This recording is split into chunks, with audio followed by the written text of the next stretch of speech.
Okay, listener questions. It's been a while since we've done one of these. I think the last list of questions we did was specifically about the tour we went on at the end of May, so it's been a while since we've had to get open the old the document where people have been sending in questions for us over the months, and some of these are dating back to autumn, so if you've sent us a question ages ago, don't give up hope. Hopefully we'll eventually get round to most, if not all of them. But the first one this week comes from Linda, who says that there used to be a lot of community events on the street. Will there be any more? Good question. We don't know if there'll be any more, but we can only speculate and talk about maybe what we'd like, what sort of community events that we would like. Okay. I kind of, sometimes when I plan these listener questions, it ends up turning into a bit of a history lesson. So I have got a little bit of history of community events before we go on to what we think. Community centre first. The community centre that we've got at the moment wasn't the first one they've had on Coronation Street. In fact, there was one all the way through the 70s and 80s, stood on the opposite side of the street. So where all the where the factory is and the maisonettes and everything, where there was a big community centre there for an awful long time.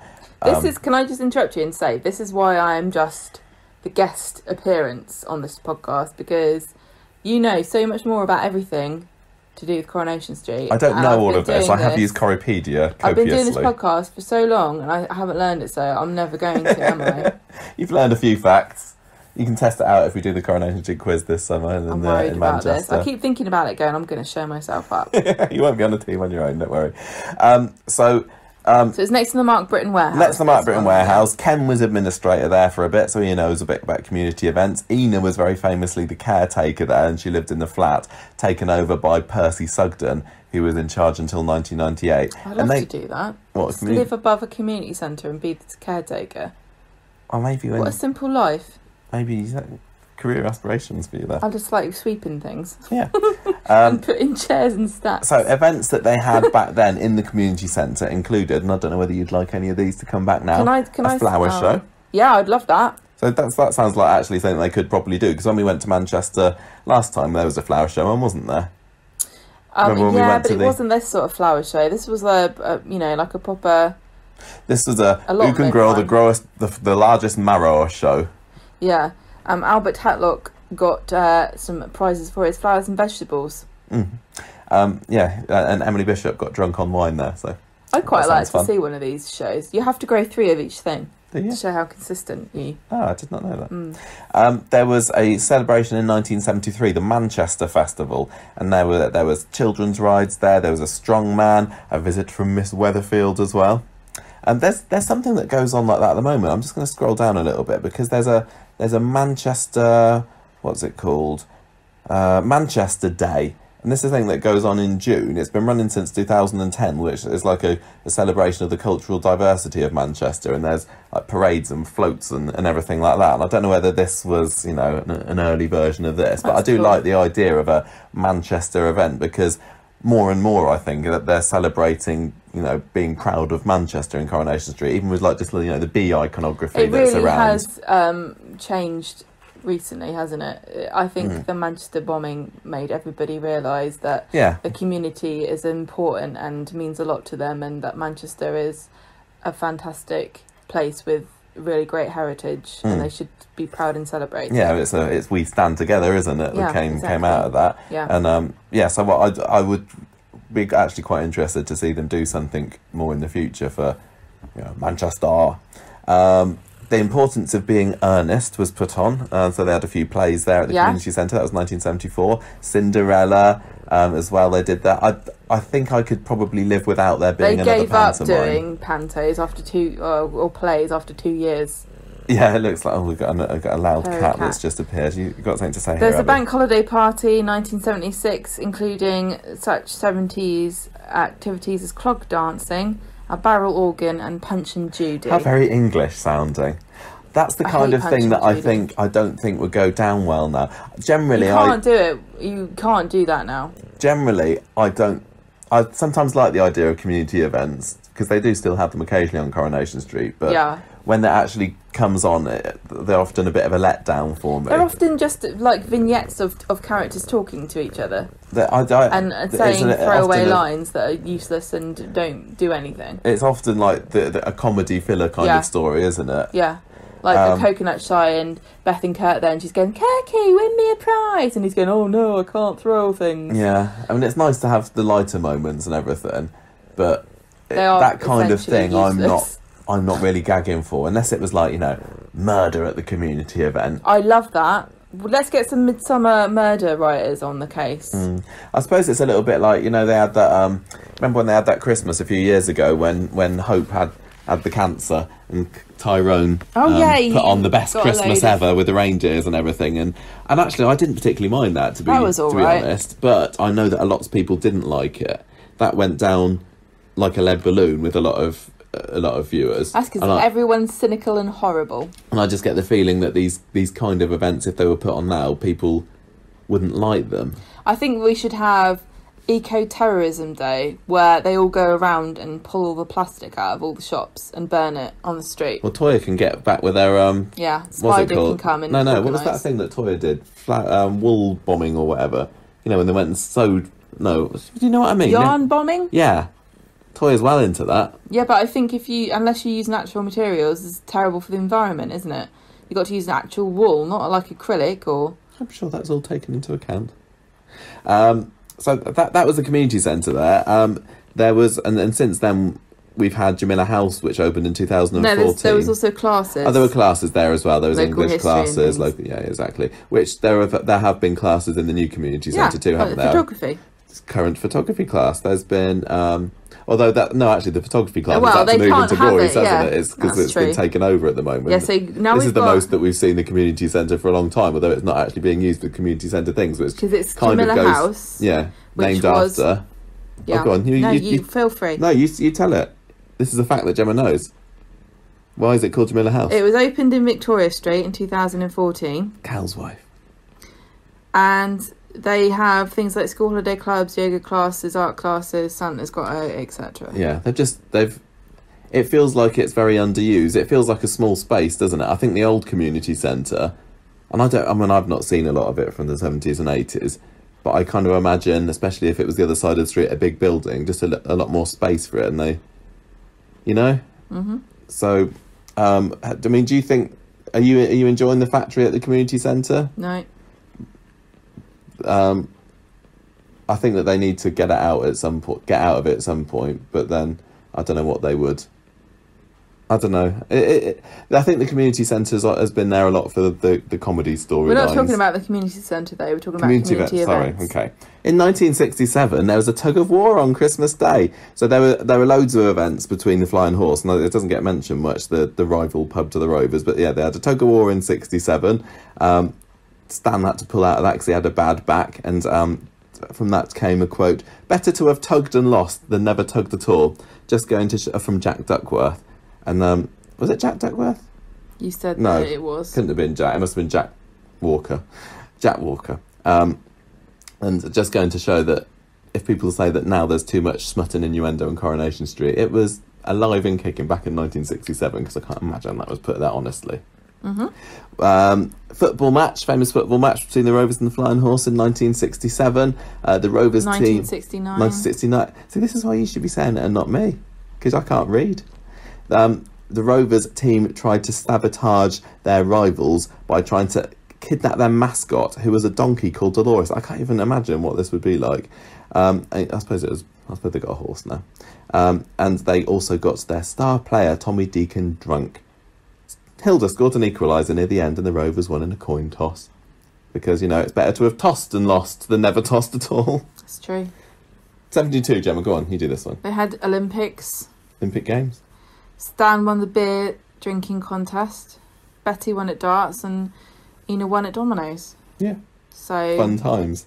It was specifically pub-related activities then. Yes. There was no marathon or long jump. I guess there wasn't. They could have had a hammer throw. Yes, they could. Stan won the beer drinking contest, even though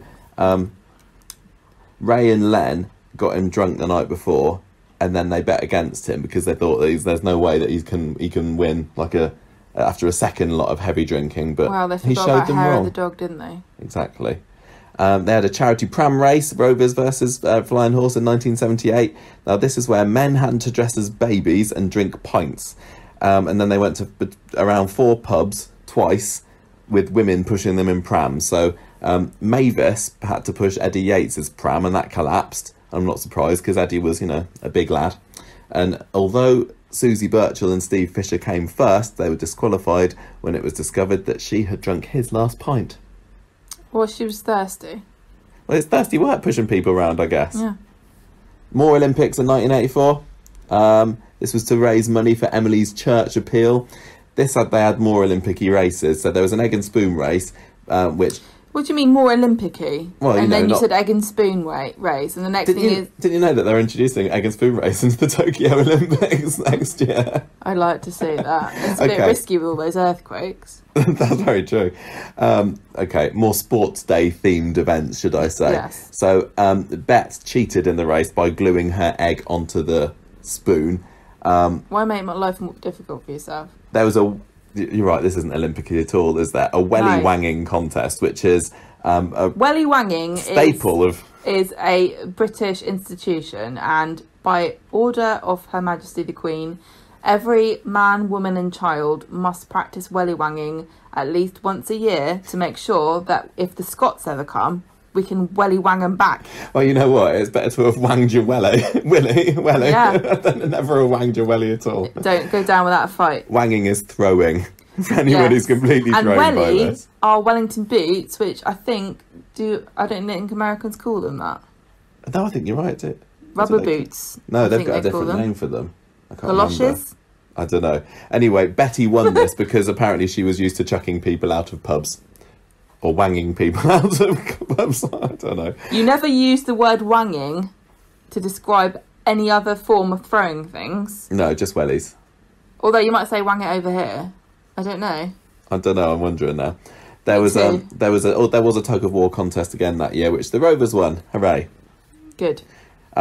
Massive jump to 2014. So this was in the time that we were doing the podcast. The Rovers cricket match against the Flying Horse, which I remember not particularly finding that exciting. I remember it. Yeah. I don't remember it being particularly interesting. I remember Devon and Sharif were arguing over who was going to be the captain, and it was an India versus Pakistan themed argument. And I think that was the first appearance of Zidane at that. Well, they can shut up because we're the best at cricket in the world. Yes, we are. We won the World Cup of Cricket, didn't we? And I watched it happen. And I don't know anything about cricket. And I spent the whole match going, this is only going to get interesting right at the end, isn't it? And then right at the end, they kept saying things like, this is very ironic. This is the most incredible. You couldn't write this. This is the best game of cricket that's ever been in the history of the world. That you couldn't write this in a script. You would never believe this if somebody told you it had happened. This is history in the making. This is the best cricket match in centuries of cricket. And at the end, it was quite dramatic. And they did mention super overs about half an hour before. They were like, it would be very funny if we had a super over. That's never happened before in the whole history of mankind. And then they had one. And then I've decided to retire from watching cricket because this can never live up. Like, cricket will never live up its peak to this greatest match in history. Well, I mean, it might have been a greatest match in history that could never have been written, but, Jonathan Harvey was only a phone call away. Yeah. And on this particular cricket How ironic. match, the drama was not so much in the cricket, but the fact that going at the same time was Rob Donovan burying the murder weapon he used to bludgeon Tina McIntyre to death. And he was their star player as well. I think he had a busy day. He buried a murder weapon. He had to dodge some police, I think. Didn't he bury it under a bridge or something? And no, he had to dig it up from when he was burying it. I remember. And then he had to hide it again. Yeah. And then he came up and he won the match for them, I think. So, busy day for Rob there. They don't make him like that anymore. No. Do you think do you like having the Flying Horse in there? I'd like to see some more rivalry. Yeah, I guess so. I like the idea of there being a rival to Jenny, because I think that she would be quite competitive. I think that she just imagine her, giving Paddington Bear stares to the Flying Horse landlady. We don't know who the Flying Horse landlady is currently, do we? I don't think so. Well, there was somebody, but we don't know if she is still the landlady. No, I think that there was somebody who was the landlady of the Weathy Arms, and she was Stella's rival. I think there was the landlord at the Flying Horse, and he was played by famous guest star, I don't remember who. So Justin Timberlake. Weird that it was in Coronation Street, wasn't it? Anyway, so they did have him, but I would really like there to be a rivalry because back in the day, Bet had a rivalry with Stella Rigby, I think her name was, and I can't remember again whether she was Flying Horse or Wear the Arms. But I still need more of Jenny at the Rovers and giving her a rival with the other pub, someone who she could have a one-upmanship with. I think that could be quite funny. Can we not have a Tri-Wizard tournament between Wear the Arms, the Flying Horse, and the Rovers Return? Yes. Please. Definitely, that would be fun. Yeah, I would like that. I would like them to have sports day things. I think that people, even more these days, are starting to realise that healthy activities to do with sport are good for your health and community. They are. But they had the lads at the taxi firm realising that they had to do more exercise. Be a nice way to get your steps in. They also had recently that race, didn't they? They had the fun run, which is when that came out of nowhere, didn't it? And then Michelle just happened. Proposed to Rob, or the other way around, Robert, I mean. But they also had the race with Jack, didn't they? Remember after he had his leg off? Yeah. He had just the last thing you want to do, isn't it? with Greg the leg. I mean, just in general, not even when you've had your leg taken off, just in general doing a race. I think definitely kind of there is a growing sense of the importance of keeping fit in sport and everything, and more people are doing, park runs and Tough Mudders and all that kind of thing. But I don't really think it necessarily makes the best television unless you've got a good set of characters doing it. And I think that's going to be key with any kind of, Coronation Street community event. I think it would be cool if they had a park run around the Red Wreck, and just like every sort of week that people are talking, and it's just a crowd of people running past, and it's just the park run. Because I think that is an international thing now, but every Saturday at 9:00 in parks around the country there's a 5k run that you can join for free. And it's definitely something that they could introduce and say that it's a Red Wreck thing, isn't it? Because the Red Wreck has been very much put, cast aside since Vicky Gardens has appeared. Things that we need as a society to do more of is be environmentally friendly, exercise more, and build community relationships and strengthen community ties.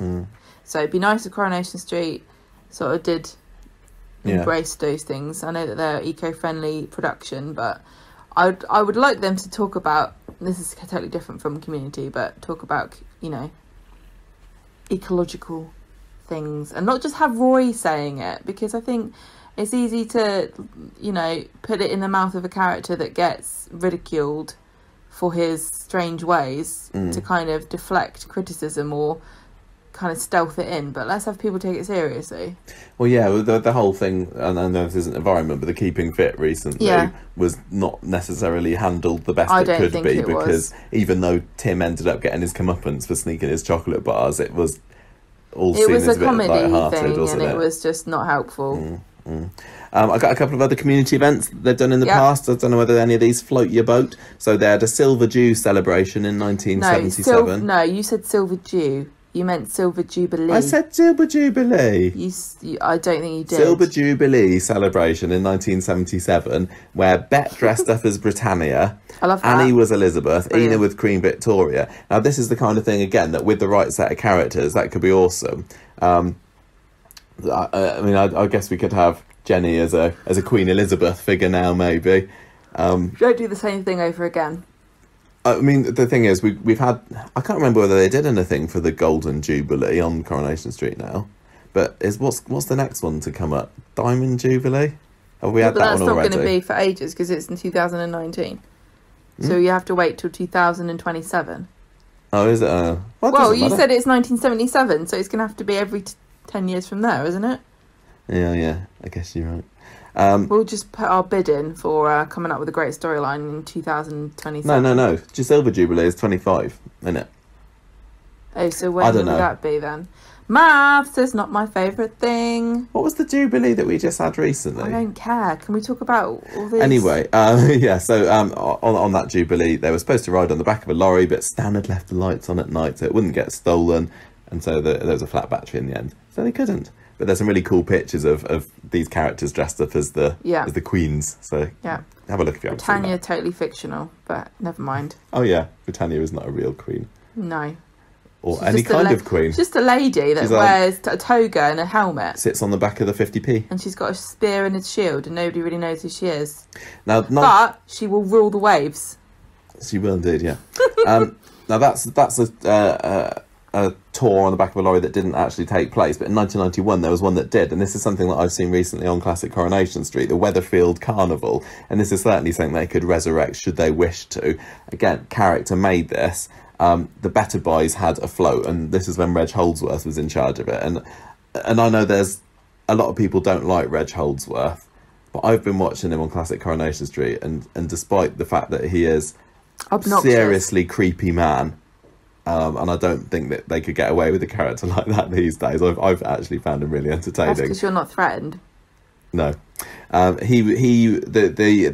Better Boys float theme was the Horn of Plenty, I think, and he was dressed up as Bacchus, so he was there with his toga and his beard, and Curly was Hermes the Messenger, which basically meant that he had to go around and hand out flyers. I don't think he enjoyed that. You couldn't do that these days because everyone would be like, where's my parcel? You're the worst delivery service there is. Now, Reg had wanted these buxom young ladies to be his handmaidens, but in the end, Vera and Ivy ended up doing it just to annoy him. Be too harsh. Well, no, they did it on purpose because they knew that they weren't the sort of person that Reg really wanted to be his handmaidens. I say, you just don't be picky. The whole thing was put together and designed by Angie Freeman, and she was annoyed because Reg didn't pay the bill, and I wonder whether is there something that Alia could, as a designer. Alia would be like, I'm going to open a new business with Michelle. Yeah, making floats, just one off. 2002 we had a Civil War reenactment. Now this doesn't really happen very much, does it? No, and I know that Americans like doing battle reenactments and Civil War stuff, but I don't think we do. No, and I can't remember. I'm sure that they put this on as the anniversary of something, but I can't remember what it was. We've had too much history in this country to be doing reenactments left, right and centre. Maybe that was a Jubilee in 2002. I can't remember now. This was Fred Elliott as the leader of the Cavaliers and Roy the Roundhead. It did get a little bit farcical. Those two are the perfect embodiments of both sides. Well, yeah, they cast well there. Mm-hmm. In the end, they had to have security lead them away because they started properly fighting. Yeah, good. And also, I think Roy was... Some scores have not been settled for centuries. Yeah, Roy ended up... We saw in the last few years Roy go after Gary with a baseball bat, and we thought, Roy, this is not like him. What's made him snap and turn violent? Yeah, he's always been like this. He had his pike at Fred's throat. To be honest, I think he also might have been arrested or taken away by security at Better Boys or Freshco's. I remember because he had his replica weapon out. Boo, Roundheads. We had a really good rifle on our school play, didn't we? On my school play, and we had to have it locked up in a cupboard at night. Yeah, we just can't handle it in this country. No. Oh, it looks like a gun. Lock it away. Yeah. So that was basically it. Those are some of the community events of the past of Weatherfield. Plus the Christmas thing that we already mentioned. Oh yeah. So I'm trying to think of some other things on some characters.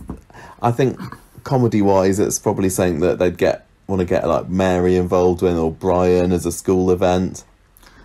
I'm trying to think of what's coming up that's like a big thing that we would care about, and the Olympics is the only thing, but that's going to happen in Japan next year. World Cup, I don't know if that's interesting enough.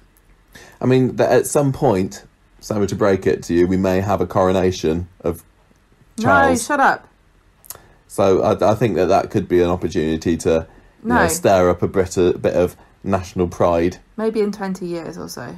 I'll be ready. Maybe. Speaking of pride, I mean, they have the Manchester Pride every August, don't they? And it might... I cannot imagine the kicking off that would happen if Coronation Street had Weatherfield Pride. Really? Why? I just think people are like at the stage now where bigotry's been emboldened too much by certain politicians across the globe. And I think that people would probably say, we're rubbing it in our faces.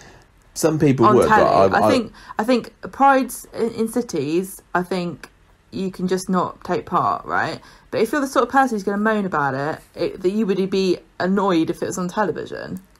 Do you know what I mean about bigotry being emboldened, though? Yeah. We know this for a fact. You got Anne Widdecombe going, they'll be able to find, in the future, they'll be able to find a cure for being gay. Oh, thanks, Anne. Thank you very much. I think they've just very recently, though, had a thing about London Pride on EastEnders. So it's possible. And I don't think you said Weatherfield Pride, but I think that having just, the Manchester Pride happening to pass down Coronation Street, I honestly think it's a matter of time before they do something like that. I agree with you, but I just think it's sad. I think, and I don't think I'm wrong, and I think some people would agree with me, I don't feel as though we're still progressing. I feel like there's been a big brakes been put on social, being progressive and accepting of people. Yes, you have your head in the sand. You really do. People are now even more so than they. Wow. I would love it if they did. Of course, they have mentioned it. I'm pretty sure that last year, Rana mentioned going to the Pride around the time it is, and Corrie's obviously got his big float there that Woody puts on. I think it'd be great if they did. I think that. And who know? And I'm not saying that you should ever bow down to bigots, but I am saying that in recent years, if there was ever going to be a backlash and complaining, it would be now. Well, we'll see how the land lies over the next few years. But that's what happens when you vote extremists in. Not that we're allowed to vote for our Prime Minister. When are we getting a new Prime Minister? Is it soon? Don't care. For the next few weeks. What other things could they have? I'd quite like to be something with animals in, and I know it's a difficult thing getting animals on the set. But the Vicar of Dibley episode where they had all the animals in church was very nice. Oh, okay, maybe. Something but people like would be like, "Oh, but it's cruel. Oh, it's cruel." Nah, that'd be all right. I wouldn't mind that. It's only cruel if you're shooting him in the head. I'd get Tiny out and the. Yeah, a little little animal show could be nice. Not like a petting zoo. Yeah, you mean? yeah. Why not? Food festival. Would you fancy that? I think that would work actually, because you could get obviously the bistro could provide canapes, and then you'd have the Speed Dial would do their own Pakistani street food store, and then you could have Roy Taste of Britain. Lancashire or whatever, and then you have your hot pot. Yeah, I think that would be cool. And then you could have people making. I bet you Yasmin makes a mean jam. I can imagine them having a competition about who can make the best jam. Yasmin can make awesome food, as we've seen, and very healthy. You can't make healthy jam. I'm sorry. I don't know what the story revolving around. I suppose there could be like a food poisoning thing. No. There would just be a jam competition, and everyone would get super involved in making jam, and it would get and Roy would get all melancholy about when Hayley was dying and she wanted to eat strawberries. Oh yeah. And then that could be mentioned, and then you'd have Sally and Yasmin trying to outdo each other, and then you'd have Beth going up to Fresco's and just buying jam and peeling the labels off of it. Yeah. You'd have Evelyn tasting the jam and going, "Well, I wouldn't pay you tuppence for that." So you want a jam festival, or food festival with jam? Food festival with a jam competition. Okay. I'm very specific about my community events. I'm sure Dev could have something that you could do at a food festival as well. I want a sports thing. It's difficult because they did the when they did the race before, it's very difficult because, number one, the actors have got to run around and film, and I don't think that that's any fun for anybody. Poor Ben Price, he's been there. Continuity for that must be atrocious because you got to remember where everyone was running and how fast they were. You separate all the characters out so they're not even to get together. Then the only opportunity you have for them to all be at the same place at once is at the starting line. So I don't really know how you would get... the sports day thing would be fun, like, bean bags and a hoop kind of stuff. Yeah. I like that idea. I don't mind them. As I said, I think usually the idea of a community event for me is better than the execution. And I go, oh, it's going to be the whatever event, and then I watch it and it's like, oh, that's a bit, it falls flat. I like the old everybody get your trestle tables out and eat a meal in the middle of the street. Yeah, but that's the kind of thing that you need a real a jubilee or coronation. I know, but we had all that stuff. That was brilliant. 2012 was the best year of my life, and it's gone downhill every single year since then to current now, which is the worst. So maybe that was the Golden Jubilee. And was that when we had the wedding as well, the royal wedding? Royal wedding, and the Olympics. Everyone was just happy. Happy to be British. I think it was the last time anyone was ever happy. And then the end of the year was when the Mayans said it was going to be the end of the world. And I think they were right. I think we're all in hell. Well, I think that's the end of this section. I think this is the end of this question. We've got another question to get on with. So if anyone else has got any other ideas about community events that they would like to see, or if anything that we've suggested as made you go, oh yeah, that'd be good, do let us know. Yeah. But yeah, let's move on to the next question. So the next question is from Becky, who says, if you're stuck on a desert island with 3 Corrie characters, past or present, who would you choose and why? Classic question. Yeah, good one, isn't it? Yes. I've thought about it a lot and I don't have any ideas. I just don't want to be stuck in a desert island. I was trying to think, I don't know how to do this. I haven't come up with any decisions yet, but I did have a think about the sort of person, the sort of characteristics that would be required for somebody for me to share a desert island with them. I just need to channel my inner Moira here. And say that I have to make sure that whoever it was not a gentleman, because I can only be around ladies due to my sexual magnetism. I wouldn't want to cause a fight amongst the men. Well, I mean, this is an important point, isn't it? Like, you don't want a sexual tension on that island. It's not Love Island, it's a desert island. Do I choose 3 sexy ladies and just spend the rest of my days being, fanned by palm leaves and whatever else you get up to with sexy ladies? Is that it? I'll have Eva, and I'll have... Gemma's giving me a look. But you also have to think, if you choose a sexy lady and a sexy man as 2 of your people, then they're just going to pair off and leave you. This is the other thing I was thinking. Yeah, I keep everybody... I have to have... But you've got to be careful. What if you bring Kate?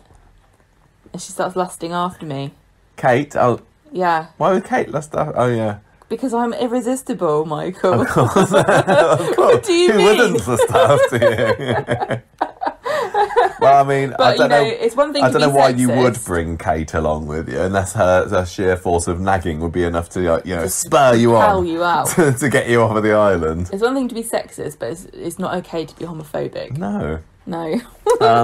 So, I mean, I've got a few possible things that I think would be important for someone to share a desert island with me, and of course, somebody who I could have a good chat with would be important for us, because I'd probably be spending a lot of time just sitting around. So I was thinking of people who had similar interests as me, somebody who'd have a good laugh. I don't know. I'm not a people person, am I? I'm not very good at talking with people. Like on this... Maybe it's just my friends you don't like. No, I don't. I'm really not very good at sitting around and talking with people. Like when I was at this course at lunchtime today, and everyone else over lunch was sort of pairing off, and they're not like Love Island sort of way. Wow. They'd had their lunch and they were sitting there chatting. I was just being very awkward. I don't like chatting with people unless I already know them and like them. And Michael, how do you get to that stage? I'm just really bad, so I ended up taking myself back to the conference room and I sat there quietly getting on my phone. I don't need 3 people to be on a desert island. But you can't take your phone with you. As long as I've got a good 4G reception. Yeah. There's nothing in the criteria of the question that says I can't take my phone with me, I think you'll find. No, I don't know. I mean... Yes. Who would get on with me and have a nice chat with me? Well, from the sounds of it, nobody, because you sound like a miserable old git. You're not really bigging yourself up, are you? I don't think I am. I just... Oh, I no, don't you're know. not. I mean, somebody like... I've got Toya down as an example because, You just like people that are unthreatening. Yes. And they're not confrontational. People that avoid confrontation. Yeah. People that... I think maybe I might get on with Tyrone, although he'd probably want to talk about football and cars and things, wouldn't he? He would. He'd be like, oh, let's build a car to pass the time. And you'd be like, literally, the only thing I remember about my car is the way I used to listen to podcasts on it through my phone that I also miss. Like Graham would be a good laugh. I think somebody like Graham would be the sort of person that'd get on with anyone. And I quite like him. He's quite gregarious. And I can imagine him being the sort of person that would come up with, good ideas Good but fun things to do to pass the time and maybe be a bit creative about getting away. Ferment coconuts. Yeah. Is there anyone that you think that would just literally make a good, conversationalist with you? Who would you like to, really pick the brains of? Or have them pick your brains? Oh no, I don't know. A lot of the more intellectual people on Coronation Street are a bit too serious, aren't they? I think they think I was stupid. I think if I had, say all the serious people, like Dr. Ali, like you said, Toya, like Imran, who else is sensible? Well, who is Angie? I think they'd all just think I was an idiot. I think they'd ostracise me. I think I'd be shunned to the other side of the island. Maybe that's a good idea, to get through people that you don't like, that would shun you, so then you wouldn't have to talk to them. For me? No, just for us in general. Okay, so I don't know whether the conversation is necessarily going to be... I can't think of anybody necessarily. I think that maybe I should go for people that are easily impressed. So Emma would probably think I was very intelligent because I used the word gregarious just then. So she might be impressed by me. I don't have very good hair though. Would you? And she's really into that. I think that you'd need more intellectual stimulation than you'd get with. No, I think Emma and I could get on really well with saying crazy things like, "Did you ever wonder how much clouds weigh?" She's not going to help you get off the island, now, is she? Which is another important point. I don't survive imagine there. that I'll ever get off this island. Well, I think I'll have to wait to be rescued. There are quite a lot of Coronation Street characters that have been builders, and I don't know whether any of those would be good because Gary. Don't trust them. No, he'd kill you with a coconut. Some you could, chop down a palm tree and turn it into a raft or something, and use sport for choice there. But they would think that you were useless, and to me, they'd be like, "Oh, for God's sake, I'm stuck with this idiot." How come I didn't get to pick who I got to be on a desert island with? Who? That's what they'd say. Yeah. Oh, I mean, out of the builders, I don't know, Jason maybe. Although he'd probably spend all the time on the desert island with, his top off, wouldn't he? Exactly. But maybe you wouldn't like that, would you? No, I would not like it. I'd be like, can you cover up? We're not building a raft anymore. We're building a T-shirt for Jason out of leaves. I mean, Phelan? Trapped on a desert island with him? I'd be like, Pat, do I remind you of your daughter? I've got brown hair just like she does. We're so similar in many ways. I mean... there's Ed, isn't there? New builder. Yeah, that's true. What about Michael? He'd be good because he'd come up with lots of. He'd be like, I don't know how to get off this island. I actually think Michael would be a pretty good choice at the moment. I don't know how to get off this island, but I've got a really great way to make money off all the cruise ships that go past us. If there's cruise ships. Joke. I mean, Michael because he's good at the get rich quick schemes. I think he's quite a. He's a lateral thinker. Yeah, that's what I was thinking. A lateral thinker. He'd be able to come up with the best ways of getting off or passing the time or whatever, or somebody like Abby. I can imagine her being an ideas Abby's person. Too mardy though. I think she'd get cross. so annoying being on this desert island. Yeah. No, I think she'd have a good laugh with Abby. I suppose she'd be all right because she there's no way she can score on the island when things get tough. She can't turn to drugs. Yeah, well, you don't know what substances are growing on this island, do you? I'll be like, she might go Abby, off experimenting. Lick this mushroom for me. I want to know if it's edible. Speaking of what? Licking mushrooms, you want somebody who knows how to prepare food, wouldn't you? You would need this. Somebody to cook for This would be the worst thing on the desert island. It wouldn't be being cut off from civilization or, there's chance of getting sunburn or getting skin cancer or anything. It would be the fact that I would have to live on the sort of food that's there, and I am a very, very fussy eater. You wouldn't eat any of it. Because I don't like fish. You don't like fruit. I like some fruit. If it was a banana island, I'd be okay. Or an apple island. Republic. Yeah, so I think you'd need a good cook, wouldn't you? My friend, I wouldn't last long at all, but you'd be fine. Sarah would die because she is allergic to fish. Fish and nuts. So she'd die. You wouldn't need a cook, but I think I would. No, I wouldn't. So I have the kind of the cook on the show. I don't think Robert. I don't think I could cope with that. Zidane maybe. I might get on with Zidane, to be honest. Or Yasmin. Well, you're both teetotalers, aren't you? What? You have that in common. Yeah. And we both not drink alcohol together. Or there's a Percy, of course. Now I think who's Percy? Percy Sugden. Because he's cooked gravy under shellfire, you know. He was the chef in the war, cook in the war. I don't think there'll be much gravy on this desert island. No, but, I mean, the fact that he's cooked in extreme conditions in World War II means that he'd probably be the best. Because if Robert hasn't got his, his set of knives or his Le Creuset set, I don't know whether he'd be able to, whether he'd do a good job or not. No, but I don't think I could have Percy going on to me all the time about living in the war or anything. You'd need somebody that knew how to start a fire too, and I don't think anybody can start a fire on a desert island. Because I used to watch, what was that programme? Was it called The Island, where they separated people and put them on an island? Maybe, that sounds like quite a good name for that sort of show. Spent ages and ages trying to learn how to set a fire. And my friend Rachel's, what's it called? Where you have a goal for a year. New Year's resolution. Shut up! Is to learn how to make fire. And we were talking about it the other day, and she said to me, I know how to make fire now really easily. My friend told me. You just need nitroglycerin and some other chemical. And I'm like, I thought we were doing this at camping. How is this survivalist to be able to make a fire? I mean, I could make a fire from a lighter. Right, okay. Survivalist, spider. Spider. I think Do you think that Toy's learned any tricks off of Spider about? She might have done.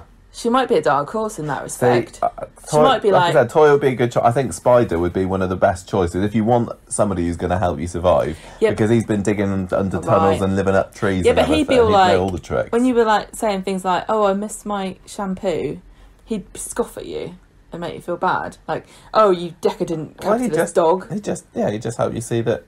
You don't need all that. And you'd say, I can smell you from here, Spider. You do need shampoo.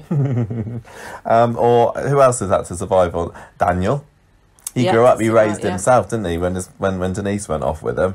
But I think the problem with Daniel is, and I think this is another thing we need to consider, he has had a bit of a history of, being a bit going off the edge. So, yeah, I wouldn't want to be stuck on an island with someone that's going to... You're worried about mental health go all problems. Tom Hanks and start, with a Wilson. And I think Daniel could do that. So that also rules out who else has been crazy on Corrie? You can't Jenny, as much as I like Jenny, I don't know whether she'd go... There's no children to dangle, she's fine. or Nick. Nick would definitely be no good. No. Gina, and I love Gina, but I don't know whether I could deal with her bipolar. Well, Sarah Lou, Carla. She's got medication that she needs to take. Yes, that's true. Kirsty, you wouldn't want Kirsty anyway because she's evil. Yes. But also, she can't beat you with a Hoover cord because there are no Hoovers. No, she'd just drop a coconut on your head. Mary's another one. I can drop coconuts on my own. You might think that Mary might be good to be stuck on a desert island with. Because I don't think anyone would think that. Well, no, I mean she'd regale you with amusing she'd be like, stories. Oh, when my mother was stuck on a desert island. Okay, right. I'll tell you who else is good at surviving. Todd, because as far as we know, he's still living in the woods. He's Tarzan at the moment. He's been undetected. He's like Bigfoot. Yeah, but you don't. Had a photo I suppose you don't want to be undetected, do you? Because you want to be rescued. You want to put SOS on the beach with shells on. Yeah. Emily, she's also been, up a tree. I don't think I would want to be responsible for an elderly woman. Okay. She'd probably be there again. It was very chilly. Old ladies are like. So I think Spider's a good choice there. At the moment, my hot picks are Spider and Michael, and I don't know much about Michael. And although would there be confusion with two Michaels on the island? And which one of you would take the nickname, Mike? I'd go Mike. No, I don't like it. I'd go Mike. I was introduced as Mike at the conference today. Why? It's not your name. And I also thought first aider is very important. Oh yeah, first aid at work. He's got that certificate. Roy. But I don't think Roy would be quite... and he's got the cooking, hasn't he? Well, he would be good because he would probably know all these obscure facts about what shellfish are native to this region, and he could tell you whether things are poisonous or not. He would say, during World War II, a platoon of soldiers was stranded on an island along the same latitude, and they survived by that point he'd be unconscious with boredom. And I don't think we could have cope with just staring at his miserable face. How big is this island? I'm just kind of big, like, I don't know, because when you size? think of marooned on a desert island, it's like one of those ones you get in a cartoon, isn't it? Like, with one palm tree, one palm tree in the middle, and a shark encircling. Yeah. I'm thinking like more like a fairly sizable island with a jungle interior. Okay. Perhaps a very small mountain. As I put, yeah. So I can say, look, I love you. We're doing well. I feel as though we've made progress, but I'm going to sit the other side of the island for a week because I cannot look at your face anymore. You can't really do that on one of those palm tree islands. Don't be offended. I'm an only child and I work from home alone all day long. I can't cope with this much social interaction. Hey, okay, if not Roy, maybe Hayley. Did Hayley do? Did she do work in the cafe as well? What? Hayley's dead. It doesn't matter. It says characters past and present. Characters past and present. Useless. She was first aider. She could cook. I think Hayley would be actually really good because she'd cheer you up. Yeah, I think she'd jivvy you along. She would. She's just quite like she is very much an optimist. Apart from the whole "I've got cancer" thing. So, other first aiders, well, obviously Martin, nurse.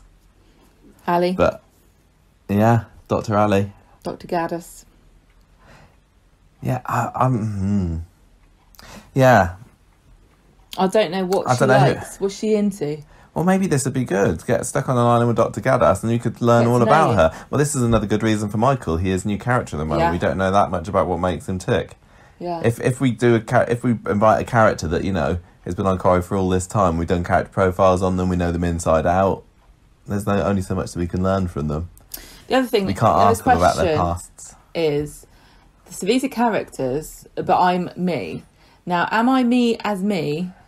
Yeah. A podcaster about the show that they're in as fictional characters, because that could get really awkward. That'd be getting too weird. Meta. Because then you'd be like, I've seen you at your lowest moments. When you thought you were alone, I was watching you the whole time. Let's not make this weird. Yeah.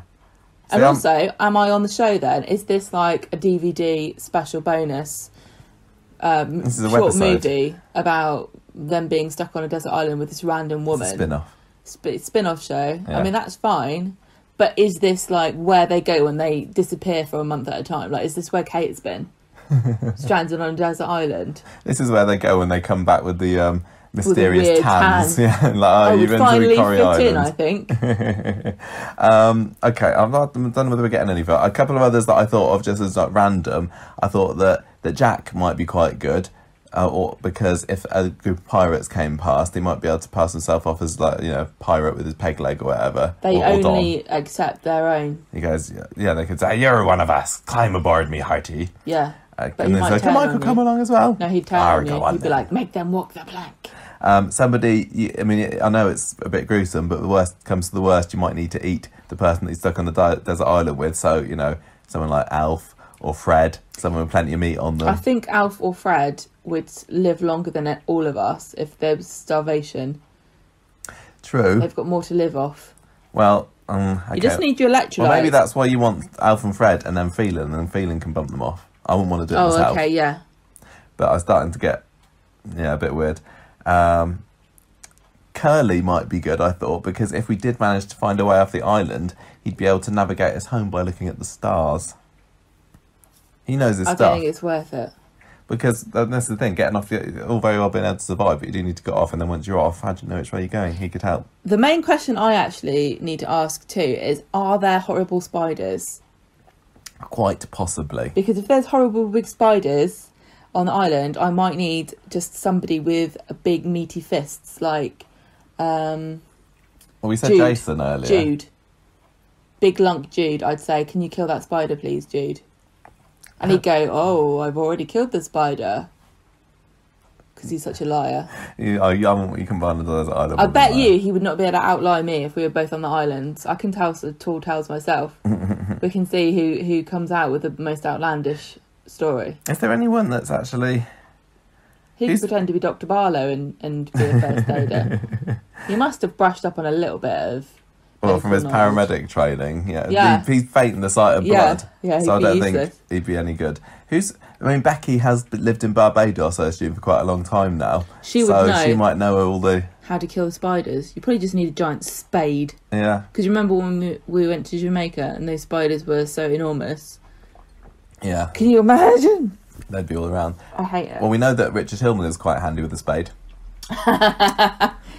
True, but he needs his gloves. If you take his gloves off, it's his only weakness. Okay. Have you got any other ideas? Because I think we need to narrow it down now to our final three. Well, you also suggested some people that are so irritating that you would, by any means I said Kate earlier, but there's exit the island immediately. Well, so the likes of Michelle, Izzy, to drive you, to motivate you to get off. Chesney might bore me off. Yeah. I don't think it's worth it. I don't think it's worth it.